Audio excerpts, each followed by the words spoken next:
Осы 3-4 күн бұрғы жайған құрт балконда тұрып, кеуіп, мынадай болыпты міне. Мінекей, бір-біріне шықпайды. Жеп көрсем, дәмі деген дәл үйіреді. Өте дәмді.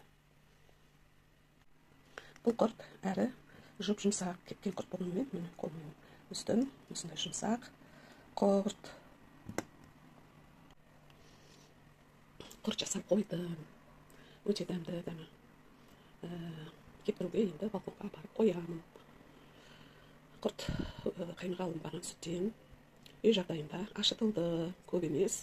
Осындай 2 табақ, бір табағын осы 3-4 күн бұрын жайып, кептіріп алдым.